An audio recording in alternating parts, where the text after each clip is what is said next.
Hello friends, कैसे हैं आप सब। आई होप आप सब स्वस्थ होंगे, मस्त होंगे। तो फ्रेंड्स, इस वीडियो में हम शिक्षण विधि और उनके जनक को यहाँ पर याद करने वाले हैं। वो भी हम ट्रिक से याद करेंगे, अच्छे से याद कर लेंगे। आई होप आपको बहुत अच्छे से याद हो जाएंगी, दूसरा वीडियो देखने की ज़रूरत नहीं पड़ेगी। ये बहुत इम्पोर्टेंट है। लगभग 25 से 30 में आपको विधि और जनक, शिक्षण विधि और उनके जनक याद कराऊंगी और अलग अलग पार्ट में आएंगी। ये कम से कम 8 विधियां हैं जिनको हम आज ट्रिक से कंप्लीट करेंगे, जो कि सभी एग्जाम के लिए बहुत इंपॉर्टेंट है। तो चलिए पहली देख लेते हैं। पहली है मस्तिष्क विधि, जिसके जनक हैं और आस वर्ण। इसको हम औस वर्ण पढ़ेंगे, मस्तिष्क विधि और उसकी जनक। तो मान के चलिए कोई गर्म चीज़ है, उससे भी हमारा मस्तिष्क बर्न होगा, है ना। और अगर ठंडी चीज़ है तो वो भी हमारे मस्तिष्क को लगेगी, उससे भी हमें दिक्कत होगी। तो यहाँ पर हम, हमारा जो मस्तिष्क है, जो हमारा मस्तिष्क है वो ओस से बर्न हो रहा है। किससे वो जल रहा है? ओस से, यानी कि बहुत ठंडी है ओस, उससे क्या हो रहा है? बर्न हो रहा है। तो हम इसको ऐसे ही याद करेंगे ट्रिक मान के कि भाई मस्तिष्क जो है, मस्तिष्क विधि के जनक कौन है? ओस बर्न है या आस बर्न है, क्योंकि जो हमारा मस्तिष्क है वो क्या हुआ है? ओस से बर्न हुआ है। अब यहाँ पर दूसरी देख लेंगे, पर्यटक विधि, पर्यटन विधि। पर्यटन विधि को हम कैसे करेंगे? मान के चलो हम कहीं घूमने जा रहे हैं, पर्यटन करने जा रहे हैं, तो हम कैसे जाएंगे? ऐसे तो चले नहीं जाएंगे। अच्छे से फेस पे पेस्ट लगाएंगे। लाजी को हम लाली यहाँ पर पढ़ेंगे, पेस्टा लाजी है, इसे हम पेस्टा लाली पढ़ेंगे। तो हम फेस पे पेस्ट लगाएंगे और लाली भी लगाएंगे, तो हम पर्यटन यानी हम घूमने कैसे जाएंगे? फेस पे पेस्ट लगाएंगे, तैयार होंगे और लाली भी लगाएंगे, तो पेस्टा लॉजी। पर्यटन विधि के जनक कौन हो गए?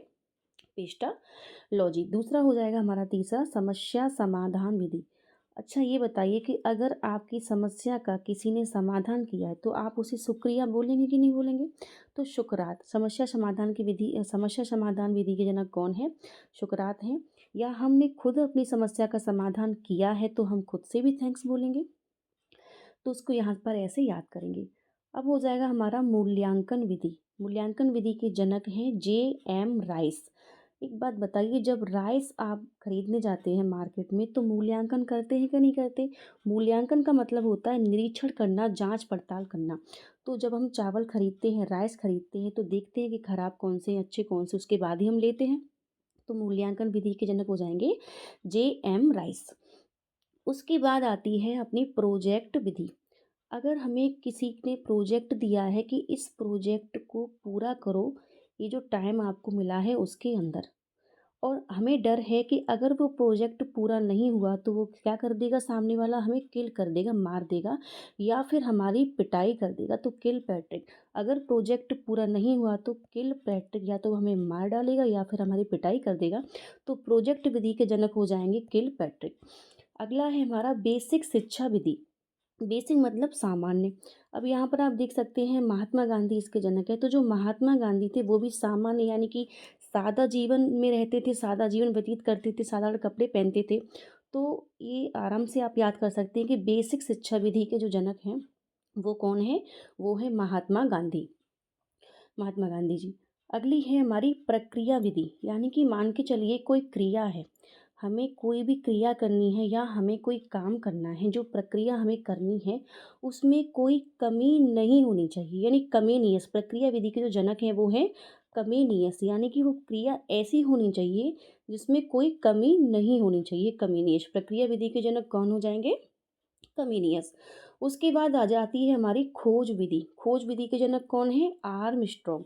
चाहे खोज विधि हो, चाहे अन्वेषण विधि हो या ह्यूरिस्टिक विधि हो, इन तीनों के जनक ही आर्मस्ट्रॉन्ग हैं। अच्छा एक बात बताइए, खोज कौन करेगा? खोज वही व्यक्ति करेगा जो अंदर से स्ट्रांग होगा, जिसको खुद पर भरोसा होगा। आई एम स्ट्रांग, कि मैं ये कर सकता हूँ, मैं ये खोज कर सकता हूँ, मैं ये अन्वेषण कर सकता हूँ, मुझे खुद पर भरोसा है, मैं स्ट्रांग हूँ। तो खोज विधि के जनक कौन है? आर्मस्ट्रांग। तो मिलते हैं अगले टॉपिक के साथ, तब तक के लिए धन्यवाद। याद करिएगा, कमेंट जरूर करिएगा कि आपको याद हो रहा है कि नहीं हो रहा है, ट्रिक कैसी लगी। तब तक के लिए धन्यवाद।